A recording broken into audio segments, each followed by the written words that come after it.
Hello friend, कैसे हैं आप? सभी का स्वागत है आपके अपने यूट्यूब चैनल पर। यदि आप चैनल पर नए हैं तो इसे सब्सक्राइब ज़रूर करें और वीडियो को अंत तक देखना ना भूलें। हम चर्चा करेंगे इलेक्ट्रिकल थ्योरी की ट्रांसफार्मर से संबंधित कुछ ऑब्जेक्टिव प्रश्न के बारे में। पहले हम जान लेते हैं कि ट्रांसफार्मर क्या है और इसका उपयोग किस लिए किया जाता है। तो ट्रांसफार्मर एक स्थिर यंत्र है जिसका उपयोग हम लोग वोल्टेज को बढ़ाने एवं घटाने के लिए करते हैं। तो जो हमारा ट्रांसफार्मर है वो वोल्टेज को केवल बढ़ाता है और घटाता है, ना कि पावर को बढ़ाता है और घटाता है। याद रखिएगा, पावर को ये ट्रांसफार्मर घटाता बढ़ाता नहीं है, केवल वोल्टेज को घटाता है और बढ़ाता है। जो ट्रांसफार्मर वोल्टेज को बढ़ाता है उसे स्टेप अप ट्रांसफार्मर कहते हैं, और जो ट्रांसफार्मर वोल्टेज को घटाता है उसे स्टेप डाउन ट्रांसफार्मर कहते हैं। हमारे ट्रांसफार्मर जो होते हैं इसके मुख्य रूप से तीन भाग होते हैं। एक प्राइमरी वाइंडिंग जिस पे हम लोग सप्लाई देते हैं, दूसरा सेकेंडरी वाइंडिंग जिससे हम सप्लाई लेते हैं, और तीसरा हमारा होता है कोर, जो सिलिकॉन स्टील की पत्तियों को स्टेपिंग करके बना जाता है, और कोर का काम होता है चुंबकीय बल रेखाओं को मार्ग देना। अब कोर के आधार पर ट्रांसफार्मर हमारे तीन प्रकार के होते हैं। सेल प्रकार के ट्रांसफार्मर, तो जो सेल प्रकार का ट्रांसफार्मर होता है उसमें ई, आई, एम, यू तथा टी प्रकार के कोर उपयोग किए जाते हैं। और सेल टाइप ट्रांसफार्मर में चुंबकीय बल रेखाओं का केवल एक मार्ग होता है। दूसरा हमारा है कोर टाइप ट्रांसफार्मर। तो कोर टाइप ट्रांसफार्मर में हम लोग यू, आई या एल आकृति की पत्तियां उपयोग करते हैं। कोर टाइप ट्रांसफार्मर में चुंबकीय बल रेखाओं का दो मार्ग होता है। और 3 नंबर में हमारा आता है बैरी टाइप ट्रांसफार्मर। यह विशेष प्रकार का ट्रांसफार्मर होता है, इसमें आयताकार पत्ती यूज की जाती है, और इस ट्रांसफार्मर में चुंबकीय बल रेखाओं के अनेक मार्ग होते हैं। तो यदि क्वेश्चन आपसे पूछा जाए कि सेल टाइप ट्रांसफार्मर में चुंबकीय बल रेखाओं के कितने मार्ग होंगे, तो एक होगा। कोर टाइप में दो होंगे, और सेल टाइप में चुंबकीय बल रेखाओं के मार्ग अनेक होंगे। हम चलते हैं पहले क्वेश्चन की तरफ। पहला क्वेश्चन है, उच्च आवृत्ति अनुप्रयोगों के लिए किस प्रकार के ट्रांसफार्मर का उपयोग किया जाता है? तो इसका राइट आंसर हो जाएगा फेराइट कोर ट्रांसफार्मर। तो फेराइट कोर ट्रांसफार्मर होता है, यह उच्च आवृत्ति यानी कि हाई फ्रीक्वेंसी वाले उपकरणों में यूज किया जाता है। जैसे कि आपका रेडियो का रिसीवर हो गया, ट्रांसमिशन हो गया, उसमें हम लोग फेराइट कोर ट्रांसफार्मर यूज करते हैं। तो इसका राइट आंसर आपका हो जाएगा बी नंबर। हम चलते हैं नेक्स्ट क्वेश्चन की तरफ। हमारा नेक्स्ट क्वेश्चन है कि एक आदर्श ट्रांसफार्मर में प्राथमिक वोल्टेज E1, V1 और माध्यमिक वोल्टेज E2, V2 के बीच का क्या संबंध होगा? तो जो हमारा आदर्श ट्रांसफार्मर होता है, इस आदर्श ट्रांसफार्मर में जो हमारा वोल्टेज होता है प्राइमरी का और वोल्टेज जो होता है सेकेंडरी का, दोनों में क्या संबंध होना चाहिए? तो यदि हमारा ट्रांसफार्मर स्टेप अप होगा तो जो मेरा द्वितीय वोल्टेज होगा वो प्राइमरी वोल्टेज से क्या होगा, ज़्यादा होगा। यदि हमारा ट्रांसफार्मर स्टेप डाउन होगा तो जो हमारा द्वितीय वोल्टेज होगा यानी कि जो मेरा सेकेंडरी वोल्टेज होगा वह प्राइमरी वोल्टेज से कम होगा। बात समझ में आ गई? अब यहाँ पर कह रहा है कि यहाँ पर ना तो स्टेप अप की चर्चा कर रहा है ना स्टेप डाउन की चर्चा कर रहा है। तो यहाँ पर जो मेरा वोल्टेज होगा प्राइमरी का और सेकेंडरी का, ये दोनों इक्वल तो होगा नहीं। इक्वल इसलिए नहीं होगा क्योंकि ट्रांसफार्मर का काम होता है वोल्टेज को बढ़ाना और घटाना। तो हम ट्रांसफार्मर को उपयोग में लेते हैं, तो उपयोग में लेने का मुख्य काम क्या है? वोल्टेज को हमें या तो बढ़ाना है या तो घटाना है। तो यहाँ पर वोल्टेज बढ़ाने और घटाने की बात हो नहीं रही है। तो यहाँ पर दिया है E1 और V1। तो E1 का मतलब होता है ट्रांसफार्मर में उत्पन्न EMF, और V1 का मतलब होता है उसके टर्मिनल पर जो हम लोग वोल्टेज मापते हैं उसे हम लोग कहते हैं V1। E2 का मतलब होता है ट्रांसफार्मर के द्वितीय कुंडली में उत्पन्न वोल्टेज, और V2 का मतलब होता है कि द्वितीय कुंडली में जो उत्पन्न वोल्टेज है उसे हम लोग मापते हैं या लोड के साथ जोड़ते हैं, तो वोल्टेज का वैल्यू क्या होगा। तो जो हमारे आदर्श ट्रांसफार्मर होते हैं उस आदर्श ट्रांसफार्मर में उसके प्राइमरी वाइंडिंग में उत्पन्न वोल्टेज और जो नापा गया जो दिया गया वोल्टेज है वो बराबर होता है, साथ में द्वितीय कुंडली में उत्पन्न वोल्टेज और वहाँ से जो हम लोग वोल्टेज प्राप्त करते हैं वो क्या होता है, बराबर होता है। तो हमारा राइट आंसर यहाँ पे आपका हो जाएगा ए नंबर। अब हम चलते हैं नेक्स्ट क्वेश्चन की तरफ। हमारा नेक्स्ट क्वेश्चन है, ट्रांसफार्मर में कंजर्वेटर का कार्य क्या होता है? तो जो हमारे पावर ट्रांसफार्मर होते हैं या जो हमारे 3 फेज के ट्रांसफार्मर होते हैं जिनका उपयोग हम लोग डिस्ट्रीब्यूशन लाइन में या ट्रांसमिशन लाइन में करते हैं, तो उन ट्रांसफार्मरों को ठंडा करने के लिए उसके अंदर प्राकृतिक ऑयल की व्यवस्था की जाती है। ये जो हमारा प्राकृतिक ऑयल होता है या ट्रांसफार्मर के वाइंडिंग को ठंडा करता है और साथ में एक कुचालक के रूप में काम करता है। अब जो हमारा ट्रांसफार्मर होता है उसमें 2 टैंक होते हैं, एक आपका मुख्य टैंक होता है और दूसरा आपका कंजर्वेटर होता है। तो मुख्य टैंक के अंदर आपके ट्रांसफार्मर के वाइंडिंग, कोर और उसमें पाइप और कई सारे जो पार्ट होते हैं इसके अंदर जुड़े होते हैं। और जो मेरा कंजर्वेटर होता है यह मुख्य टैंक के साथ जुड़ा होता है। गर्मी के दिनों में जब ट्रांसफार्मर का तेल गर्म होता है तो गर्म होने के कारण तेल में फैलाव होता है, तो यह तेल कंजर्वेटर में जा कर के फैल जाता है। तो कंजर्वेटर का मुख्य रूप से काम क्या होता है, तो गर्म हुए तेल को अपने अंदर स्थान देना। तो यहाँ पर जो ऑप्शन दिए गए हैं, इन ऑप्शन में मेरा पहला ऑप्शन है नमी के प्रवेश को रोकता है, तो कंजर्वेटर नमी के प्रवेश को नहीं रोकता है। उसके बाद है 2 नंबर, वायुमंडल में ऊष्मा को स्थानांतरित करता है, तो ये ऊष्मा को स्थानांतरित नहीं करता है। आंतरिक दबाव छोड़ने की अनुमति देता है, तो नहीं, यह आंतरिक दबाव छोड़ने की अनुमति नहीं देता है। ऑप्शन नंबर मेरा डी है, लोड भिन्नता के कारण तेल स्तर के विस्तार की अनुमति देता है।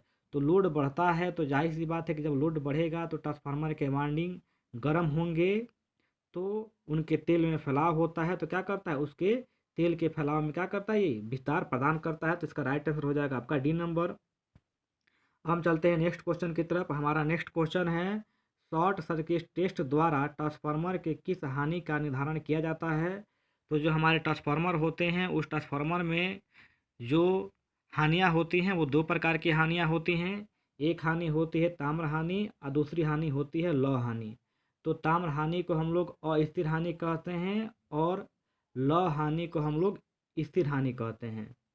तो ताम्र हानि का मतलब होता है ट्रांसफार्मर के अंदर जितने पार्ट कॉपर के लगे हैं और उनमें सप्लाई का जो लॉस होगा उसे हम लोग ताम्र हानि कहेंगे।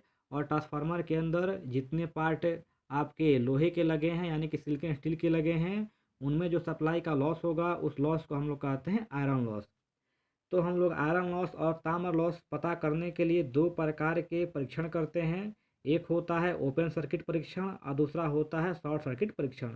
तो यदि हम लोग ट्रांसफार्मर का शॉर्ट सर्किट परीक्षण करेंगे तो उसमें हमें ताम्र हानि का पता चलता है, और यदि हम लोग ट्रांसफार्मर का ओपन सर्किट परीक्षण करेंगे तो उसमें हम लोग आयरन हानि को ज्ञात करते हैं।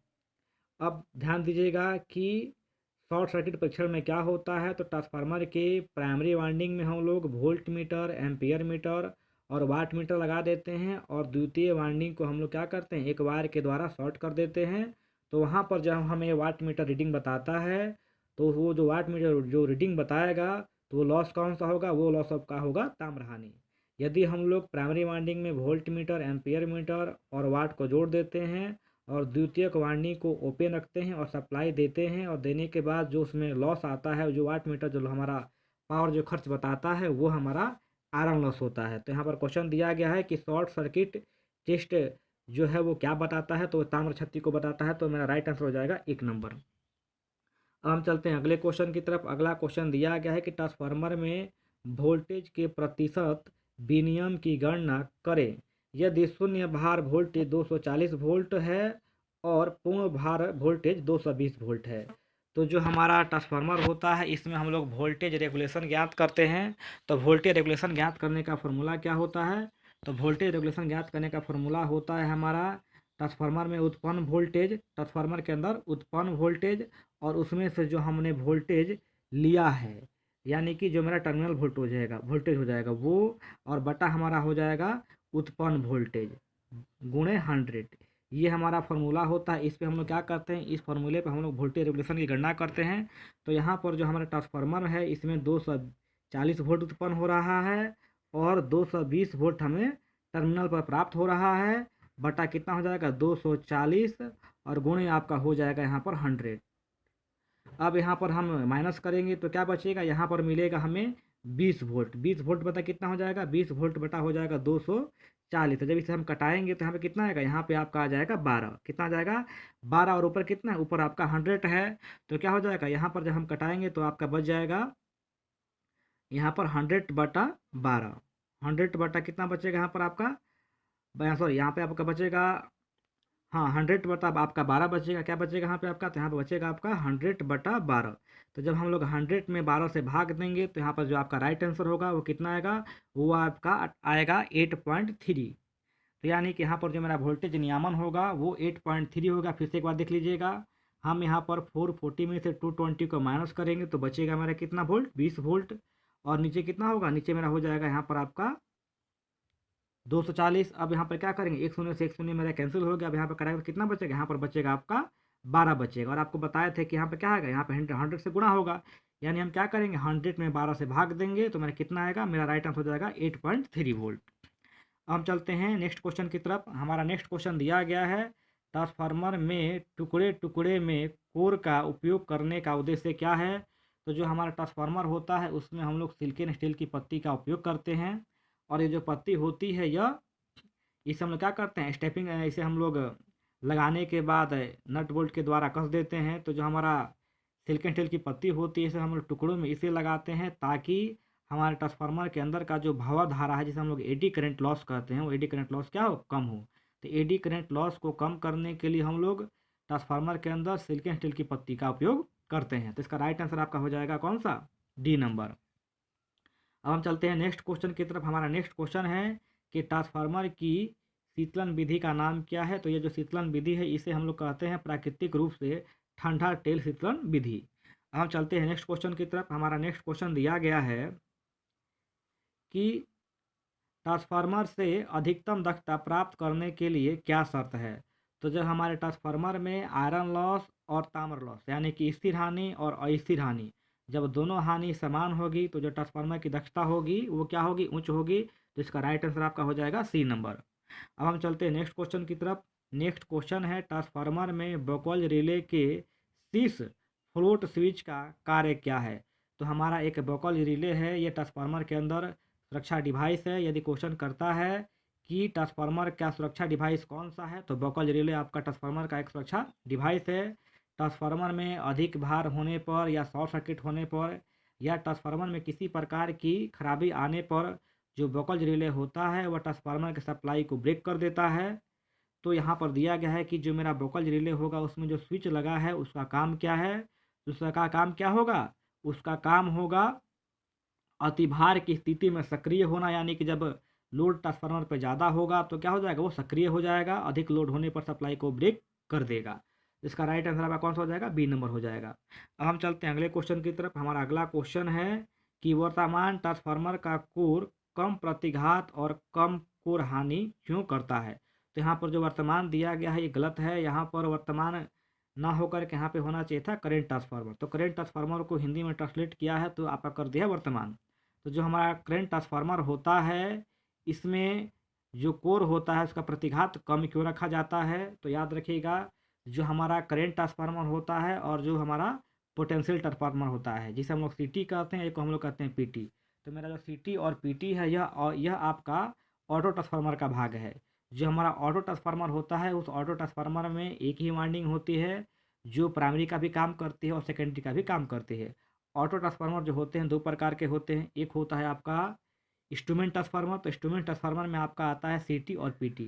तो सीटी का मतलब होता है करंट ट्रांसफार्मर, पीटी का मतलब होता है पोटेंशियल ट्रांसफार्मर। तो जो करंट ट्रांसफार्मर होता है यह वोल्टेज के मान को बढ़ाता है और करंट ट्रांसफार्मर में एक ही वाइंडिंग होती है।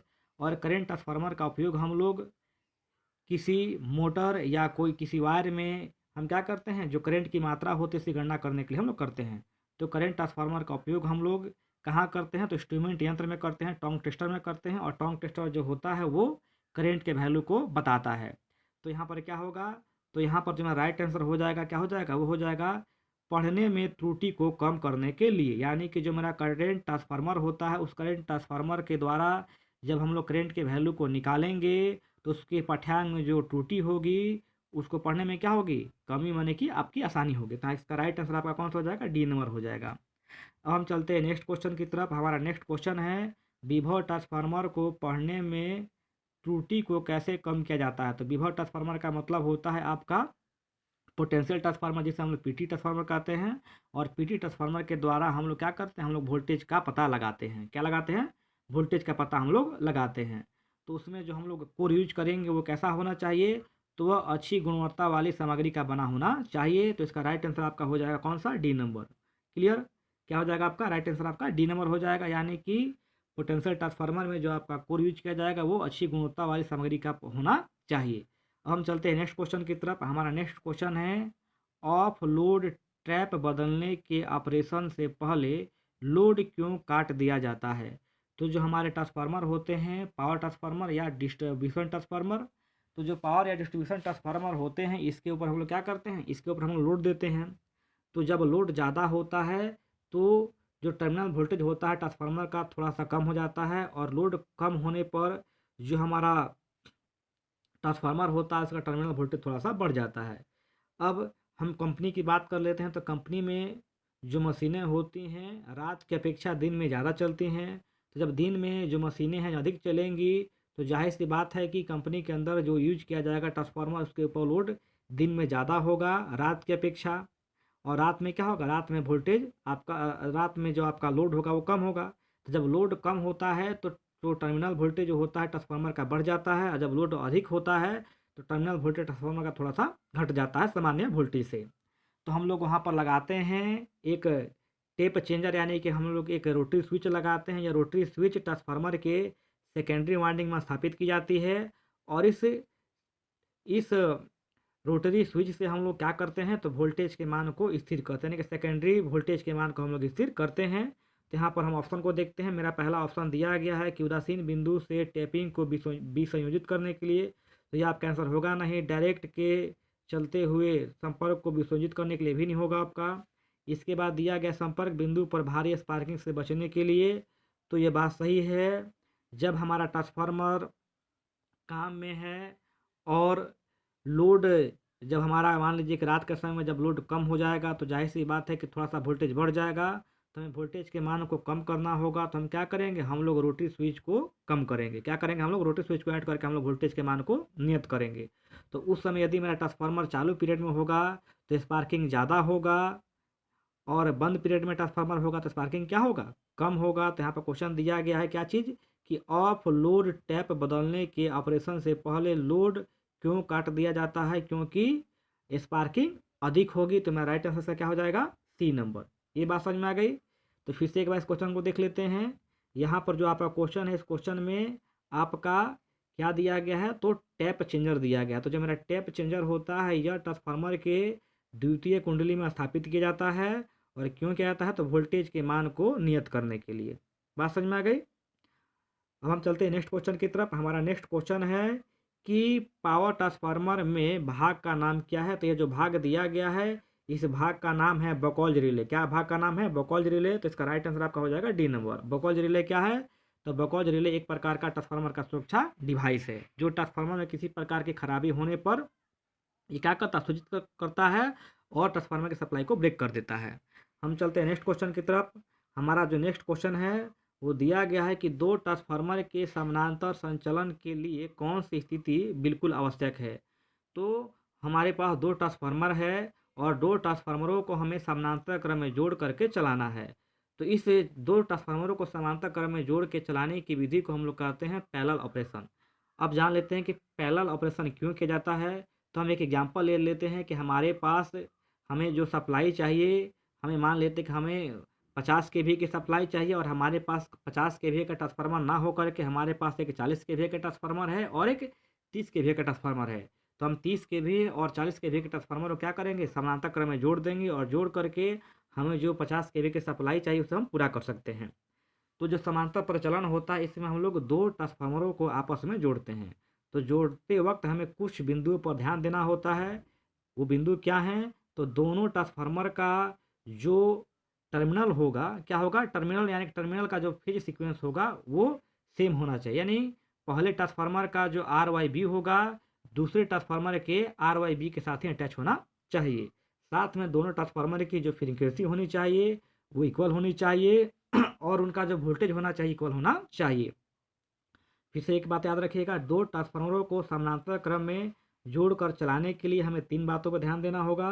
दोनों ट्रांसफार्मर की फ्रीक्वेंसी सेम होनी चाहिए, दोनों ट्रांसफार्मर का वोल्टेज सेम होना चाहिए और दोनों ट्रांसफार्मरों का फेज सीक्वेंस यानी कि कला अनुक्रम ठीक होना चाहिए। तो यहाँ जो मेरा क्वेश्चन है, दो ट्रांसफार्मर के समानांतर संचरण के लिए कौन सी स्थिति बिल्कुल आवश्यक है, तो कौन सा हो जाएगा आपका फेज सीक्वेंस, आपका राइट आंसर आपका हो जाएगा।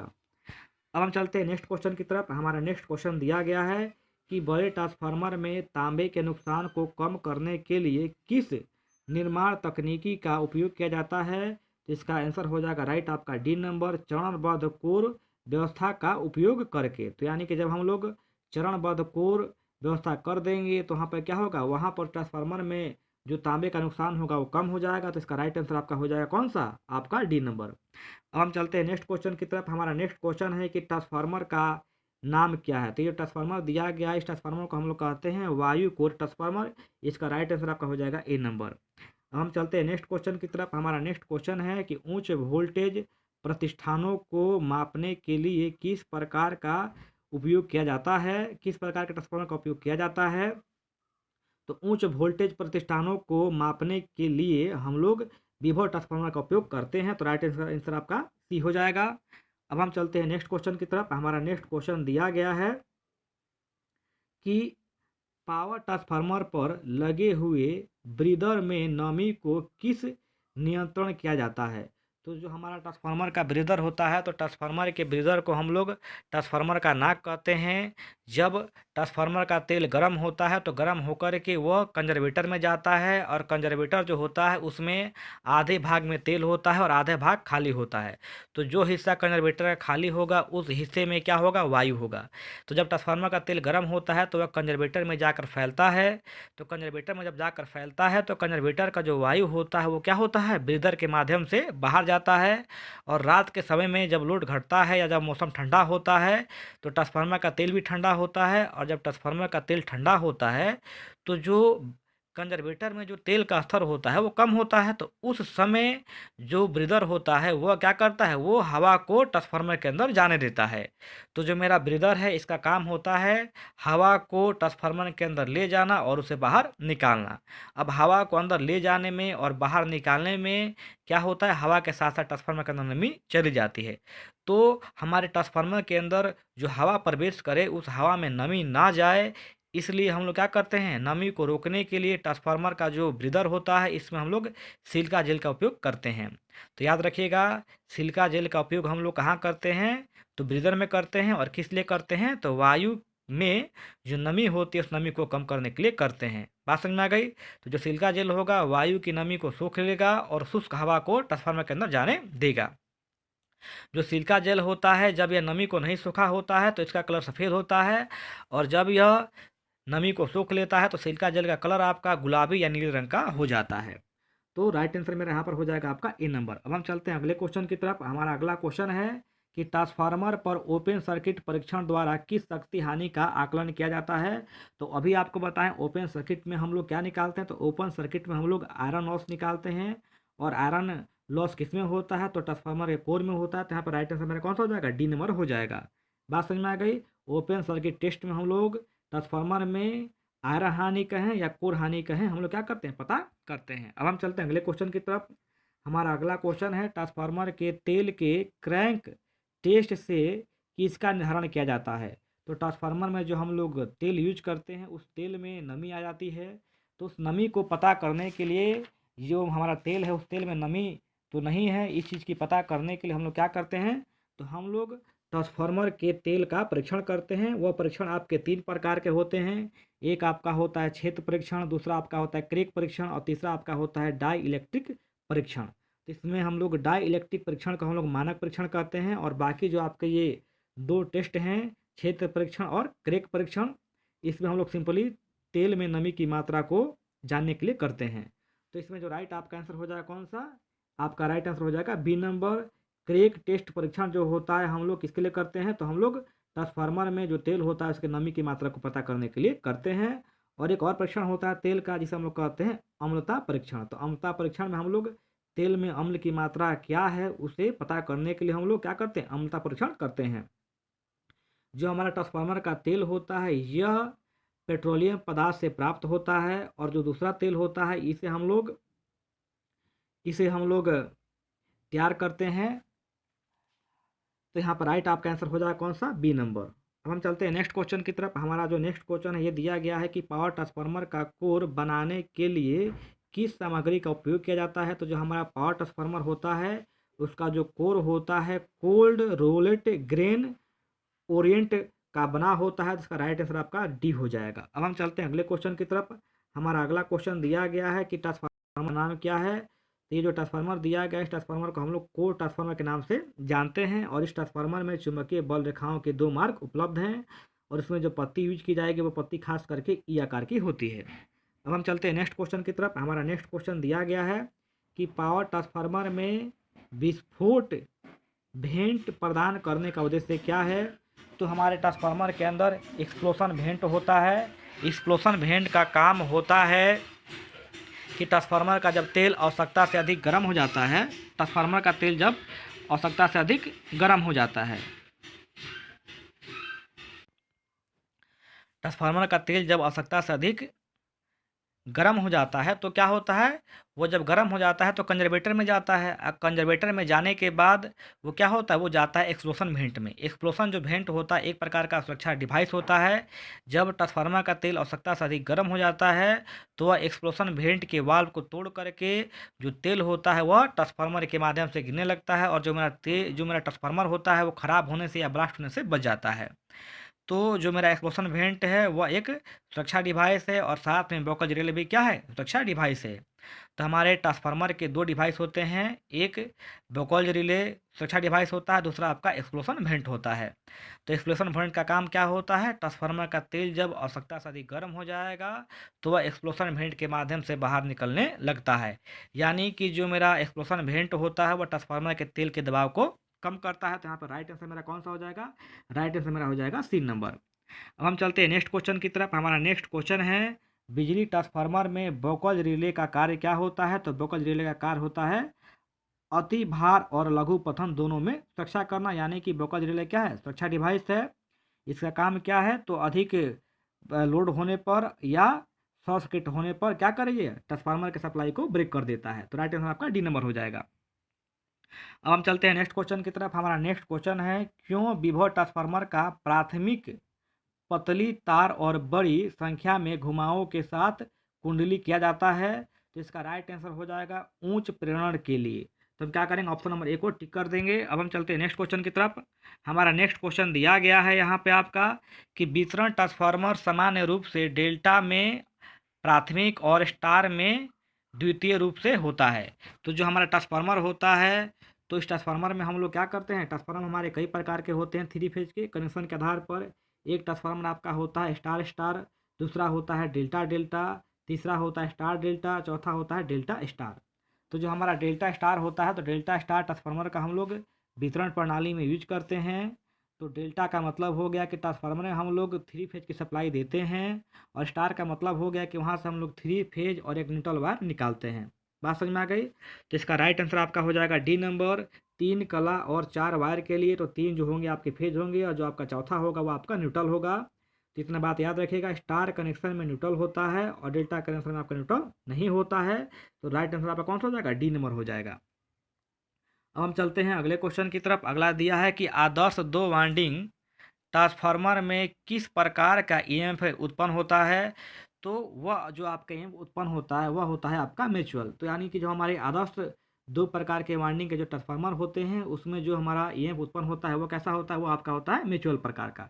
क्लियर। अब हम चलते हैं अगले क्वेश्चन की तरफ। हमारा अगला क्वेश्चन है एक ट्रांसफार्मर में तांबे का नुकसान निर्धारित किया जाता है। तो ट्रांसफार्मर में जो ताम्र हानि होता है इसके नुकसान को पता करने के लिए हम लोग शॉर्ट सर्किट परीक्षण यानी कि लघु परिपथ परीक्षण हम लोग करते हैं। तो राइट आंसर आपका हो जाएगा सी नंबर। अब हम चलते हैं नेक्स्ट क्वेश्चन की तरफ। हमारा नेक्स्ट क्वेश्चन है कि फेराइट कोर प्रकार उपयोग रेडियो रिसीवर में क्यों किया जाता है, यानी कि फेराइट कोर जो होता है इसका उपयोग हम लोग रेडियो में क्यों करते हैं। तो ध्वनि की गुणवत्ता को बढ़ाने के लिए। तो राइट आंसर मेरा कौन सा हो जाएगा, आपका सी नंबर हो जाएगा। अब हम चलते हैं अगले क्वेश्चन के लिए। अगला क्वेश्चन दिया गया है कि बड़े ट्रांसफार्मर में चरणबद्ध कोर व्यवस्था का क्या फ़ायदा है। तो उसका मेन फ़ायदा क्या होता है, उसका मेन फ़ायदा होता है तांबे के उपयोग को कम करना। क्या करना, तांबे के उपयोग को कम करना। तो राइट आंसर कौन सा हो जाएगा, ए नंबर हो जाएगा। अब हम चलते हैं अगले क्वेश्चन की तरफ। हमारा अगला क्वेश्चन दिया गया है कि ट्रांसफार्मर तेल में नमी को रोकने के लिए ब्रीदर में किस सामग्री का उपयोग किया जाता है? तो सिलिका जेल का उपयोग किया जाता है। राइट आंसर आपका हो जाएगा। अब हम चलते हैं अगले क्वेश्चन की तरफ। अगला क्वेश्चन है आपका कि ऑटो ट्रांसफार्मर का नुकसान क्या है? तो ऑटो ट्रांसफार्मर का नुकसान क्या है? तो इसमें दिया ऑप्शन नंबर 1 अधिक हानि, वजन में भारी, खराब वोल्टेज विनियम। तो ये आपके तीनों ऑप्शन नहीं होंगे। आपका जो चौथा नंबर ऑप्शन गया है द्वितीयक वाइंडिंग को आसानी से अलग नहीं किया जा सकता है।